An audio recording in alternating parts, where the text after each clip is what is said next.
Hindi ready na sa ano, ready ng katasin siya. So actually yung iba nito, biniblend nila yung dahon. Pero sa akin mas gusto ko yung ginaganito kasi wala naman akong blender. Pero mas gusto ko yung ganito kasi parang may nagagawa rin ako. At syempre mas nakakatas yung ganito.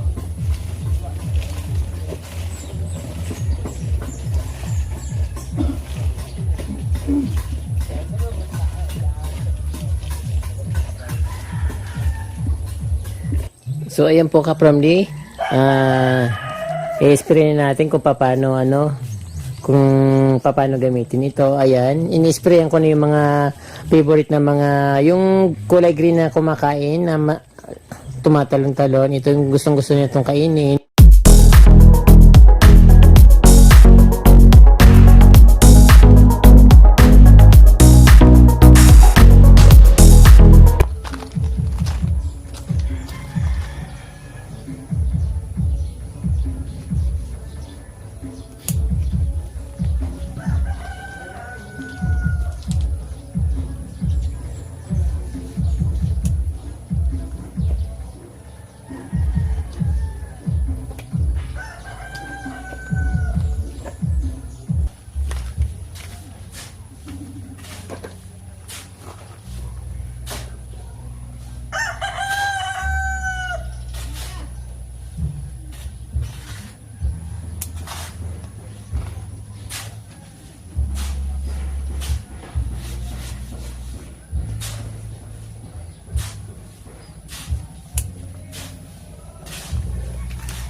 Magandang araw po sa inyo mga ka-Promly. Ngayon po ay gagawa ako ng organic insecticide. Gamit po ang oregano at bawang. So bago po kayo magpatuloy sa panonood, huwag po muna kayong makalimot na mag-subscribe po sa aking channel. At don't forget po to touch the notification bell para updated po kayo sa aking mga videos na pinopost. Ayan po ka-Promly. Ngayon po, ipagpapatuloy ko ng gagawin kong gawa ng organic insecticide. Gamit po yung bawang na 3 butil ng bawang, tapos yung oregano po. So dalawang ingredients lang po yung gagawin ko. Yung oregano po pwede naman po siyang pwede naman po siyang plain na ginagawa, although mas gusto ko yung medyo mas matapang para swak yung mamatay kagad yung mga insecticide na nakakapit sa mga dahon ng halaman ko sa mga katawan. So yung bakit ako maglalagay ng bawang ka-Promly, kasi ang bawang po ay rin siya, organic insecticide. Nagpapalayas din po siya ng mga insect sa mga halaman. Even po mga yung ahas, mga lamok, lumalayo rin po dito sa bawang. Ganon din po sa oregano. But gusto ko medyo matapang po ng konti yung pagkatimpla kasi yung oregano mild lang po yung impact niya sa mga plants, kaya gusto ko lagyan siya ng konting bawang kahit 3 piraso lang. So ano pong gagawin ko dito, siyempre didikdikin ko po yung bawang para tapos ihalo ko dito habang ginagamos ko po yung dahon ng oregano para makuha ko po yung katas. Ayan po ka-Promly. So after makuha ko ng katas, pwede pong haluan ng tubig, then ilagay po sa sprayer then spray na sa halaman. Ito ka-Promly. So bago ang lahat na mga yon, siyempre kailangan kong tanggalin sa tangka yung mga dahon ng oregano, then pipit-pitin ko itong bawang para ihalo sa paghabang ginagamos ko yung mga dahon. Ayun po ka-Promly. So ang unahin ko muna tatanggalin yung mga dahon ng oregano. Tatanggalin ko muna siya sa tangkay para ihalo ko yung bawang na pipit-pitin ko. So isasali natin yung mga tangkay kasi marami rin katas yung tangkay, mas maraming makukuha.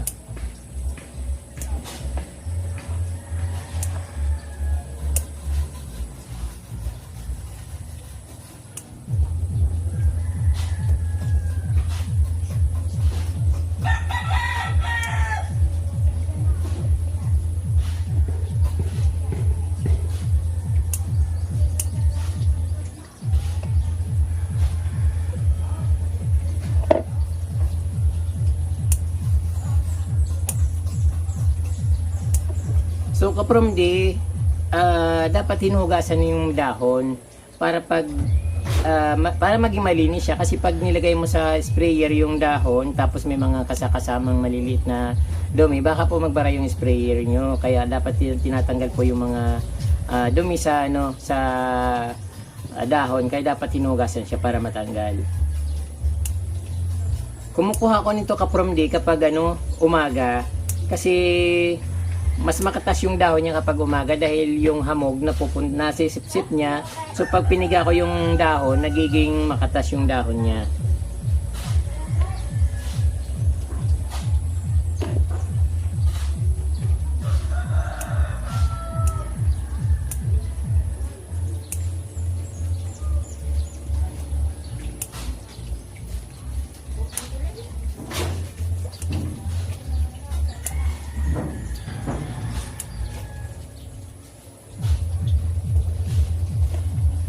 Kaprom di yung pinanggalingan ng ng mga dahon, yung tinanggalin ko ng dahon, ay pwede pa rin po itong itanim. So madali po siyang mabuhay. Even yung dahon na pinilagay nyo sa pag nilagay nyo po sa lupa, mabubuhay din po siya. At ganoon din po yung katawan, kaya wala pong sayang. Kahit na putulin ko yung tangkay doon sa puno niya, mas maganda kasi sasanga siya ng madami. Then yung tinanggal ko na itong tangkay, pwede ko pa rin siyang itanim. So dadami po siya ng dadami.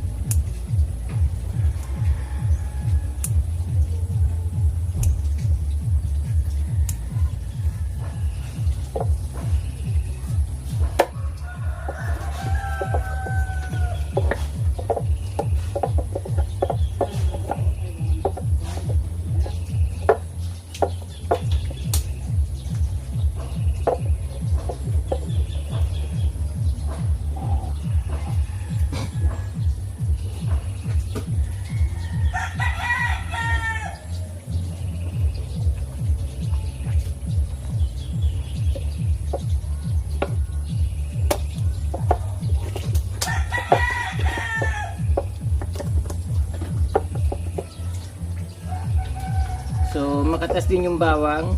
Kaya lang pwede naman po kaprom din na puro bawang din. Ang problema kasi sa bawang ay ang mahal. Kaya paghahaluan ko na lang, parang mimix ko na lang siya para hindi ako masyadong magastusan. Kasi kung puro bawang din yung gagamitin ko, mahal siya at masakit sa kamay kaprom di. Dahil maanghang siya masyado.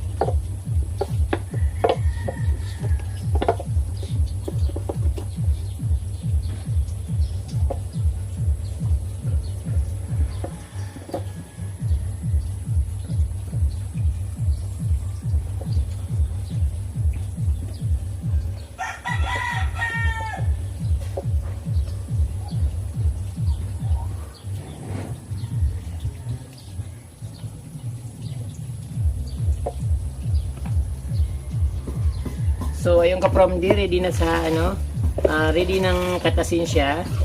So actually yung iba nito, biniblend nila yung dahon.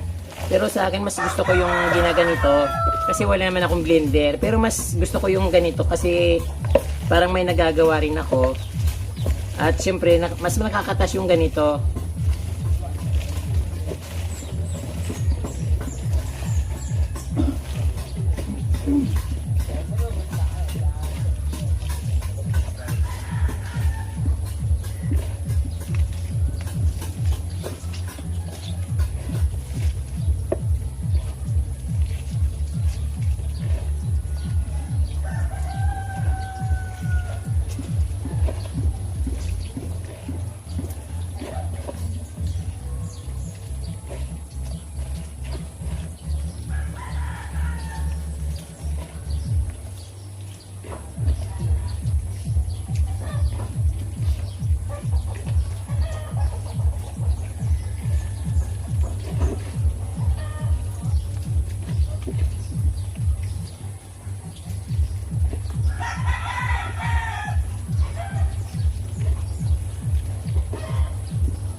Para lang akong kumakatas ng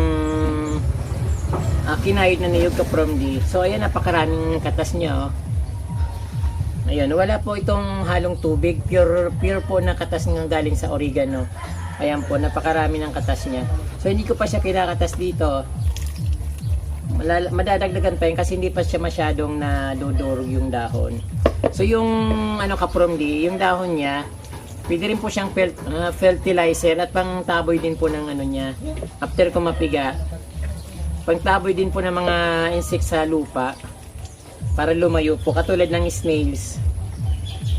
So pag nilagay ko ito sa lupa na parang sa mga bagong tanim, katulad ng seeds, tapos pag tumubo siya, hindi po kakainin ng snails or hindi siya lalanggamin kasi mayroon pong oregano na naamoy yung mga insekto.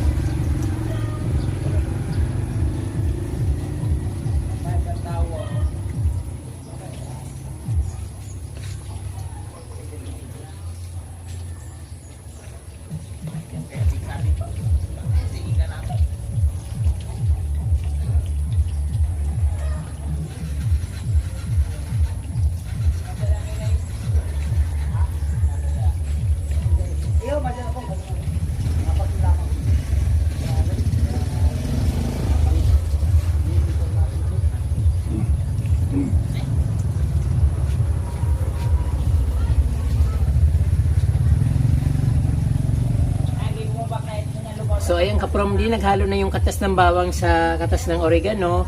So medyo hard na itong pang-spray ko na to kasi meron siyang bawang at parang kompleto. Pwede rin po kapromdi lagyan ng sibuyas kasi yung sibuyas ganun din siya, repellent din po siya katulad ng bawang. So even yung kapromdi, yung marigold, dahon ng marigold pwede rin ihalo, saka yung mint,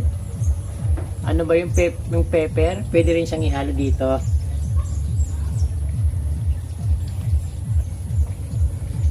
But yung oregano po ay okay na siya, but mild lang po siya. Ayan, ito kapromdi ay napiga ko na. So pwede po siyang ilagay doon sa mga puno ng halaman para hindi siya kainin ng snails, lalo na yung mga bagong sibol na tanim galing sa seeds. Ayan po. So itatabi ko lang siya dahil may tinanim akong mga sunflowers. Pag tumubo na siya, so ilalagay ko siya sa pagilid ng sunflower.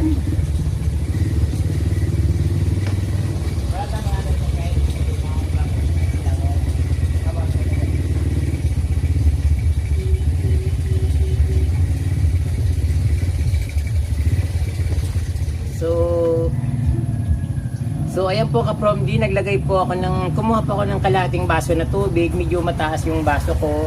So pinaglagay nito ng kape. So ihalo ko po sa katas ng bawang at katas ng oregano para madagdagan po, since pure naman po siya, hindi naman kailangan na pure talaga. So kaya nga po lang lagay ako ng bawang para maging strong siya ng konti. Ayan po. Then, i-mix lang po ng konti, then sasalain po.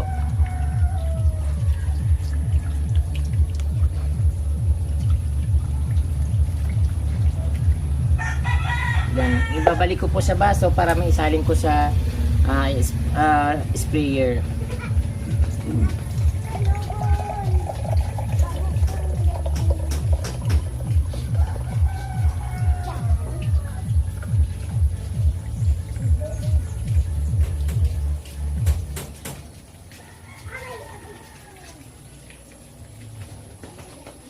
So marami pang natira. So actually gamot ito kapromdi, kung hindi nyo lang alam, napakaraming nagagamot ng oregano. At ganoon din po ng bawang. Ito po kapromdi, sasalin ko sa lalagyan, although wala akong imbodo. So mahirap itong lagay kasi yung liit-liit ng lalagyan ko. So hindi bali nakasahod din naman, pwede kong siyang ibalik dito. Oh.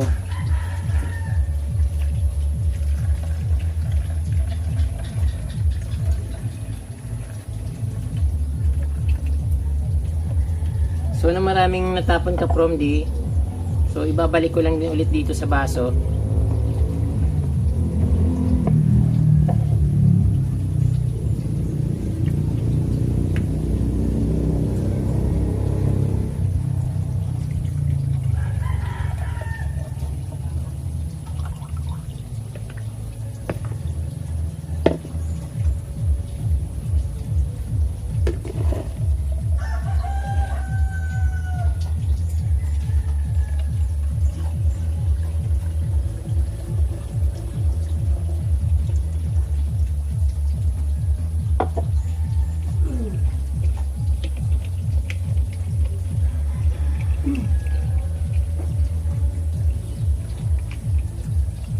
So ayun ka from there, dito spray na po. Wow, sira pala yung ano ko. Ayan ka from the ready na po sa pang spray ito. So kailangan pwede na siyang i-try. Ang problema yung ano ko, hindi pala to gumagana na. Ayan ka from the nakabili na ako ng bagong sprayer sa bayan kasi yung binili ko hindi siya gumana. Nung nang in-spray ko na parang wala siyang spray, kaya ito bumili ulit ako ng panibagong pang-spray para magamit ko tong ginawa kong organic insecticide. Ayan.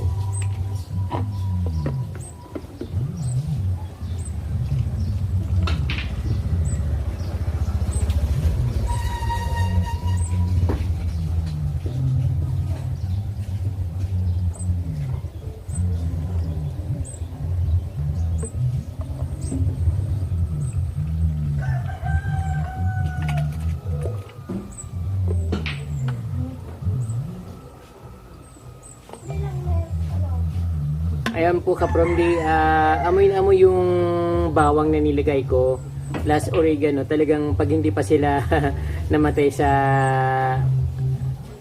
amoy ng aking oregano sa kabawang at pag hindi pa sila lumayas, iwan ko na lang. Ito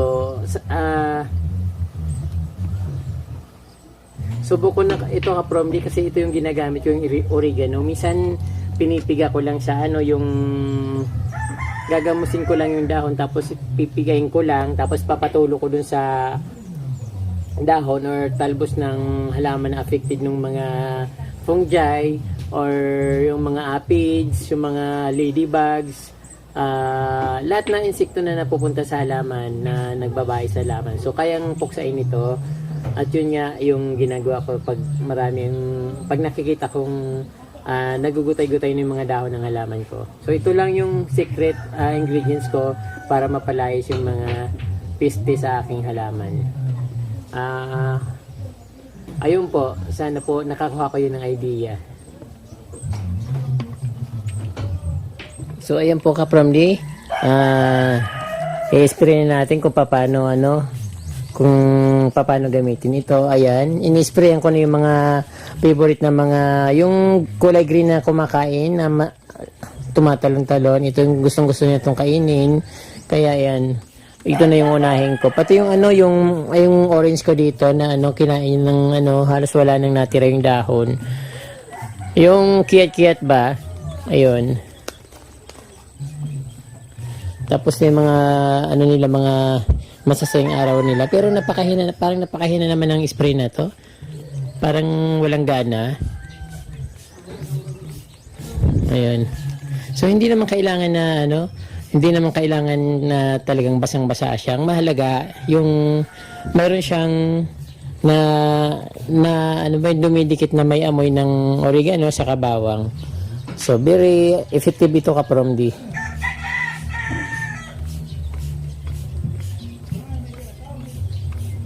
ayun.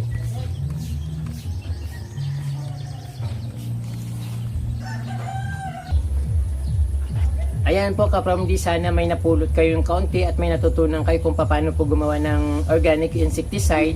Pwede pong gawin yung sibuyas, bawang, pitonya, pwede po siyang gawin, oregano, marigold. Marami pong iba, pwede nyo pong pagsamasamahin yung mga dahon na yon or pwede naman isang item lang, pwedeng pure na oregano, pwedeng pure na bawang, pwedeng pure na sibuyas or pwedeng pure na pitonya or peppermint, pwede rin po. Ayan po ka from day, marami pong salamat sa inyong panunood. Huwag po sana kayong magsawang manood ng aking mga videos at don't forget po to task the notification bell para updated po kayo sa aking mga pinopost na video. Marami pong salamat at mabalos po ka from day.